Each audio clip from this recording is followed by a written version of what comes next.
Buenas tardes. Hoy iniciamos con las cartas católicas, llamadas así porque precisamente van dirigidas a toda la iglesia. Sabemos que como palabra de Dios no solamente está dirigida a todas las iglesias que en aquel tiempo existían, sino también a la iglesia de hoy. Y estas cartas sobre todo tienen una intención de poder ayudar en las diferentes circunstancias en las que se encontraba la iglesia de aquel tiempo y que también nos puede iluminar a nosotros en las circunstancias que podemos vivir. Hoy vamos a iniciar con la primera carta de San Pedro.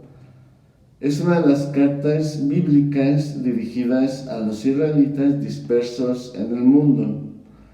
Mucha gente confunde la primera dispersión, conquista de Israel por Asiria, y la conquista de Judá por Babilonia.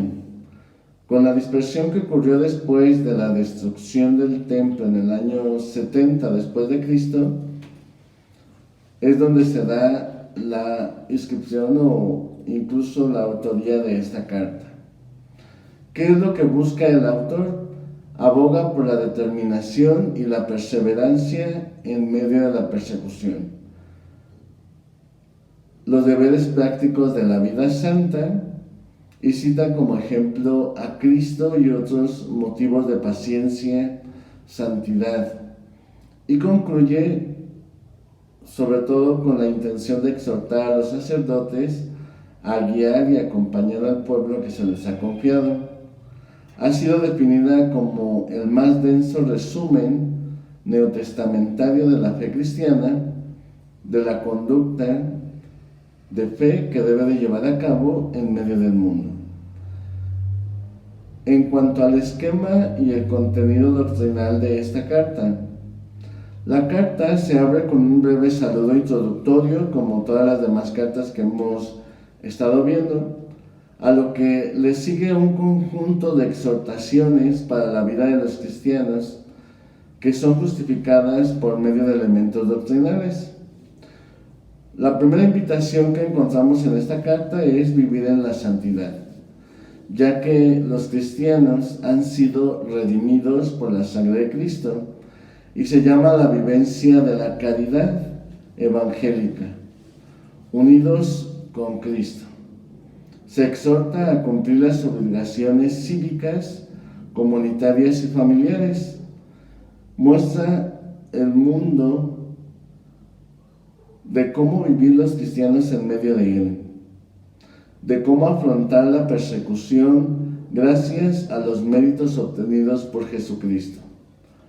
Luego habla de los carismas y de su buen uso en la comunidad. Alienta a quienes han sufrido la persecución y finalmente vuelve a recordar a todos, comenzando por los responsables, su llamamiento a la gloria de Dios. En conclusión, retoma la intención de la carta y manda los saludos epistolares. Se trata, por tanto, podemos decir, de una exhortación a la vida cristiana moral y a la coherencia con la fe, a pesar de la persecución o las pruebas. Según el autor de la carta, esto solo es posible por la regeneración que Cristo ha alcanzado por medio de su muerte y resurrección, aun cuando se tratara siempre, según el autor de la carta, de una intención divina. Es lo que santifica a los cristianos, así como Cristo fue su vida en medio de este mundo. La consideración de la vida de Jesús es también para el autor de la carta una motivación para actuar del cristiano.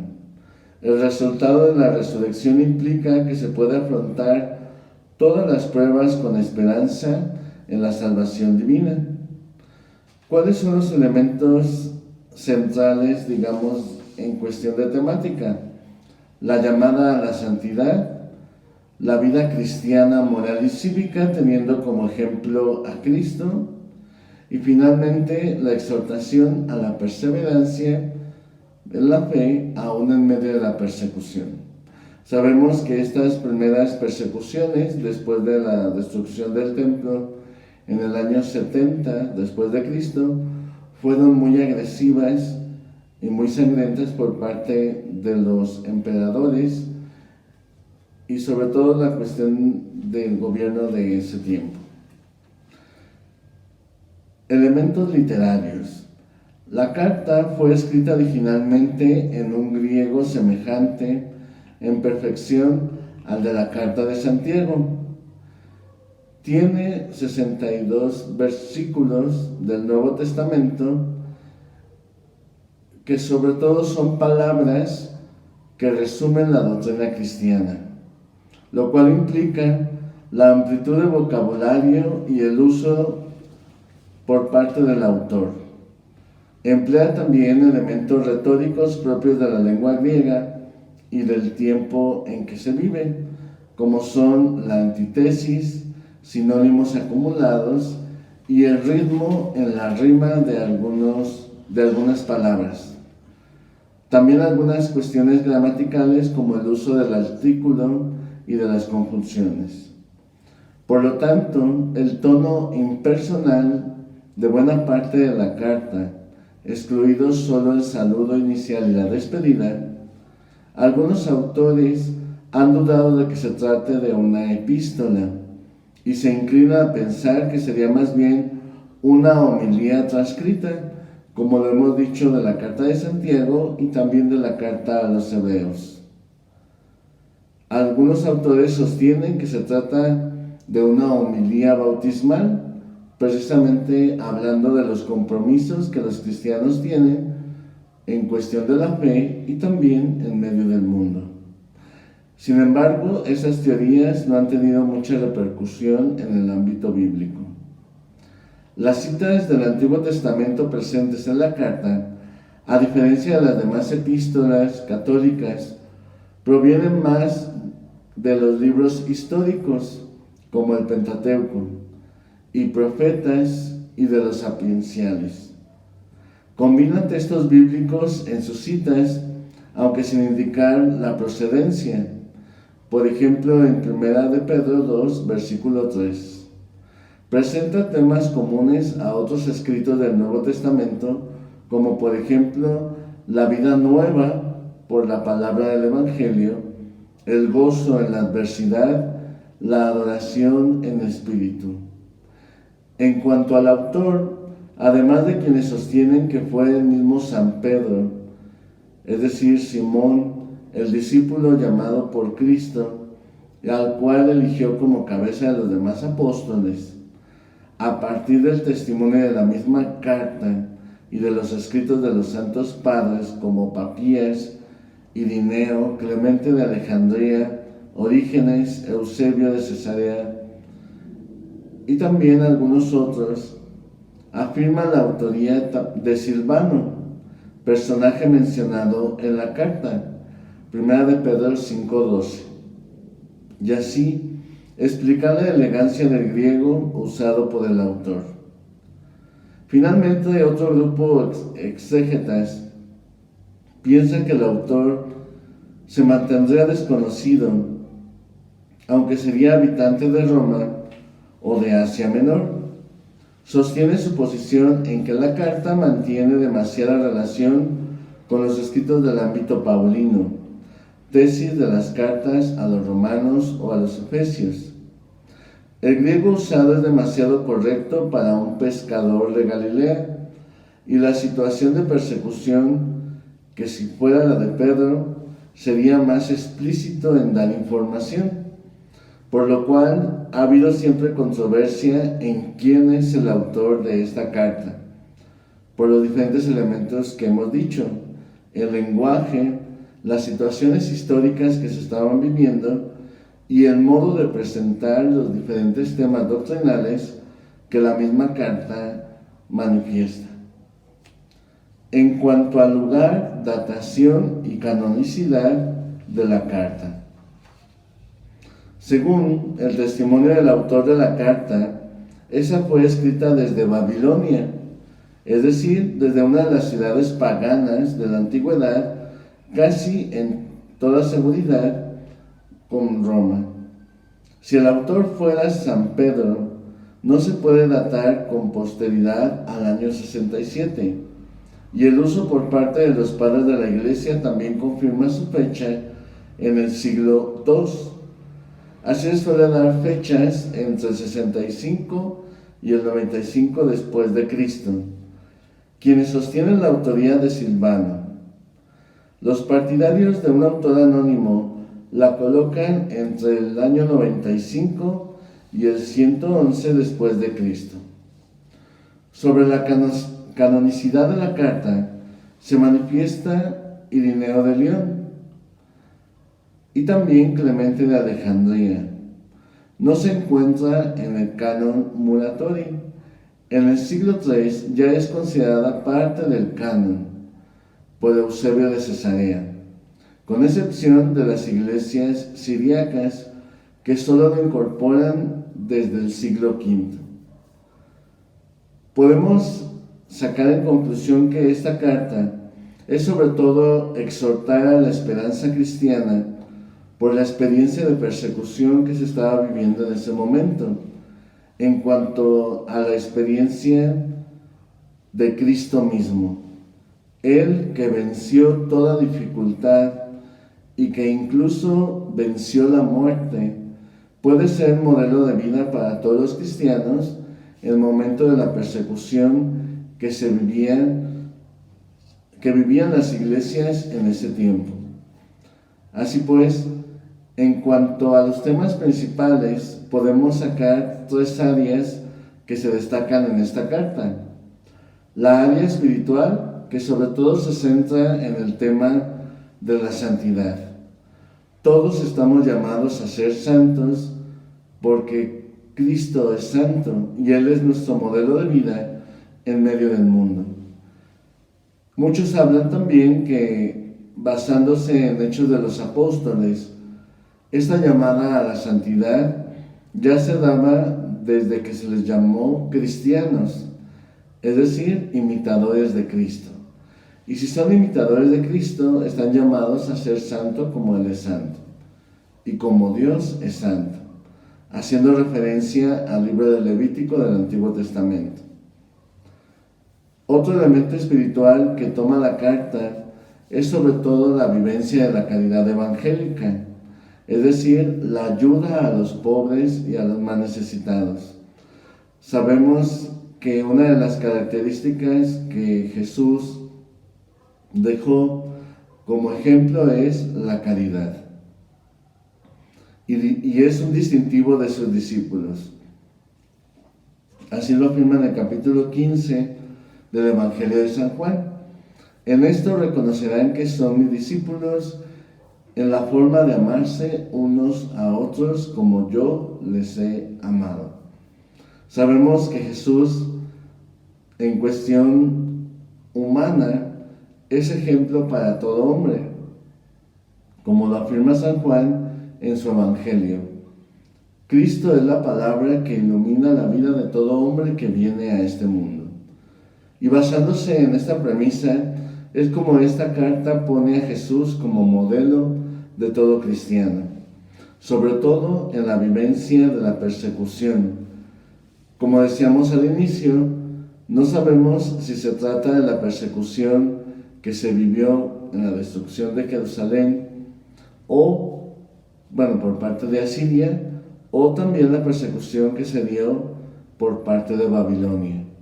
Pero lo que sí podemos afirmar es que en medio de esa persecución, donde sobre todo se pone en crisis la fe y la vivencia de cada día, es donde esta carta entra para exhortar a todos los cristianos a que, teniendo como modelo a Cristo, puedan imitarlo también en su perseverancia en medio de la persecución, del sufrimiento y de su entrega en la cruz.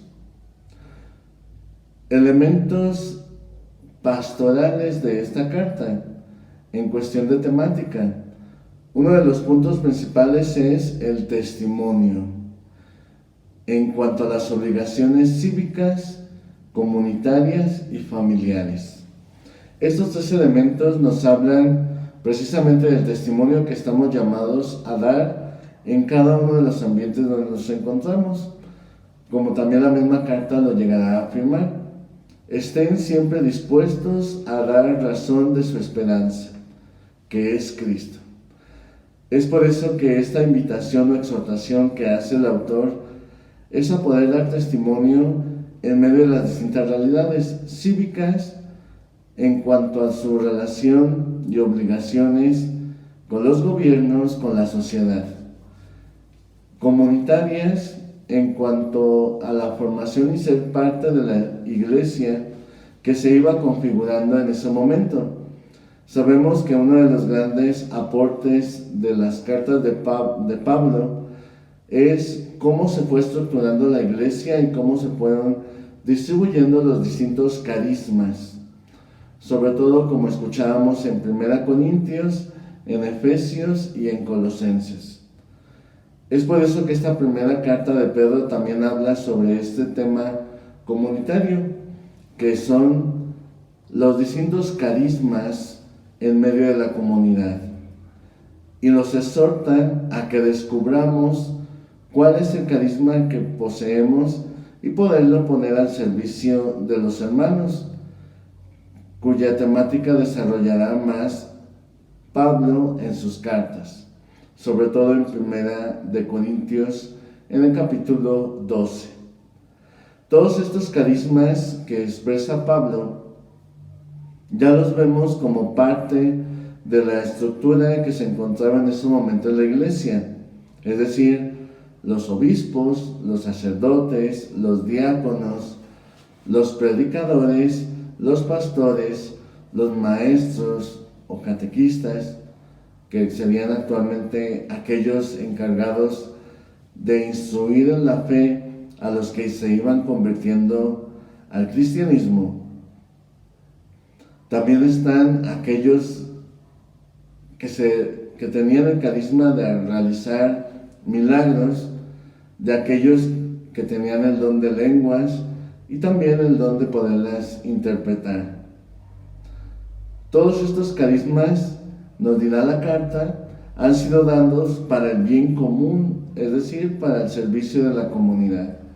Por eso una de las exhortaciones que habla en esta parte comunitaria es que si el Espíritu te ha dado un carisma, no es para que te gloríes a sí mismo, sino para que lo pongas al servicio de la comunidad y ayudes en el crecimiento, seguimiento y formación en la santidad. Y finalmente la parte de los familiares, siguiendo la misma línea de San Pablo que comenta en sus cartas, es sobre todo la parte del respeto, del cuidado de los padres, de la atención a los ancianos, del respeto y formación en los hijos y cómo ayudarles en su crecimiento de fe. También cuál es la relación que ha de existir entre los esposos cristianos y cómo puede ser también vivida en medio del mundo con las obligaciones que la propia sociedad pedía para todas las familias. Cada uno de estos ámbitos los podemos ir encontrando en la carta y sobre todo con cuestiones muy prácticas, porque sabemos que en medio de la persecución que se vivía, muchas de las familias quedaban afectadas, ya que algunos eran llevados como esclavos, algunos otros eran muertos en el momento de la invasión de la ciudad, y algunos otros también eran despojados de sus posesiones y de cuanto tenían. Por lo cual también esta carta tiene esa invitación a cómo mantener esa experiencia familiar fuerte, sobre todo basándose en la experiencia de Cristo Jesús. Finalmente, uno de los temas también importantes es que es una de las cartas que desarrolla más la experiencia de Jesús como modelo para todo hombre, que es algo que después el mismo Papa Juan Pablo II en el Concilio Vaticano II desarrollará más, es decir, la persona de Jesús como modelo de vida para todo ser humano. Y precisamente se destacan todas las actitudes humanas, morales, que Jesús tenía en su paso por esta vida. Y también abre la esperanza hacia la esperanza cristiana con la resurrección de Cristo. Es decir, la persecución no es la última palabra que trae consigo la muerte de algunos de ellos, sino que también es la resurrección que Cristo nos ganó con su entrega en la cruz y con su resurrección. Es por eso que es esta carta la que desarrolla más esta esperanza cristiana, de saber de que si Cristo ha resucitado, también nosotros.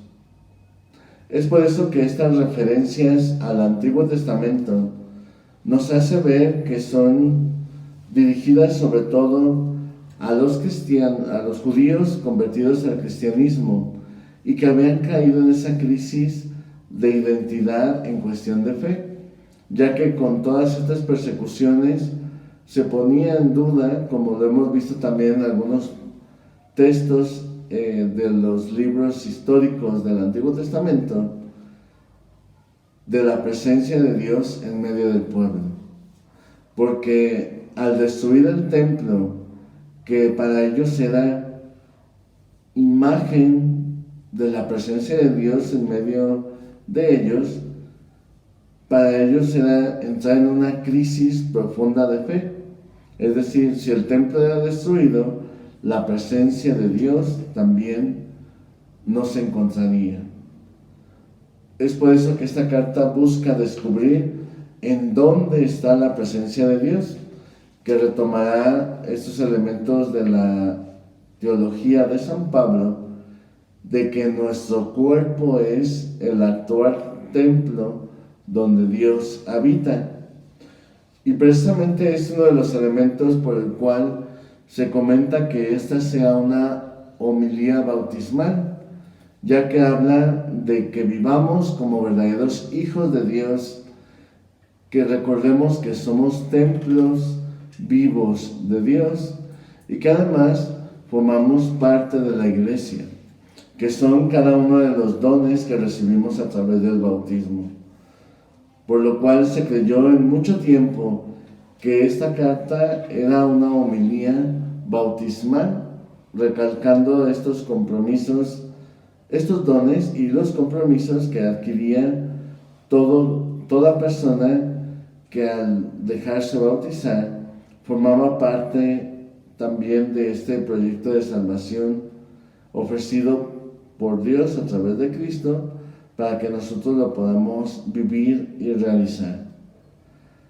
Además también habla de diferentes elementos en cuanto a la estructura de una homilía, ya que habla o parte del Antiguo Testamento cómo se cumplen esas promesas de Dios a través de personas concretas llamadas por Él y sobre todo en su Hijo Jesús, que después llevará a los primeros cristianos que vivían en esta circunstancia de persecución a mantenerse firmes en medio de la lucha, a saberse que van en camino hacia el crecimiento, la formación y la conformación de su vida con Cristo. Otro de los elementos importantes que aparece es la vida nueva por medio de la palabra. Sabemos que uno de los elementos también principales del bautismo es la vida nueva de Dios en nosotros. Por lo cual, al desarrollar estos temas, estamos descubriendo cómo también ya se tenía una base en cuestión de los sacramentos y cómo poder preparar a aquellos que recibían el don de la fe. Por eso les invito a que al acercarnos a esta palabra podamos descubrir nuestra identidad como cristianos, los dones que recibimos por medio del bautismo y cómo estamos llamados a poderlos desarrollar. Que el Señor pues nos ayude a tenerlos presentes. Buenas tardes y que Dios les bendiga.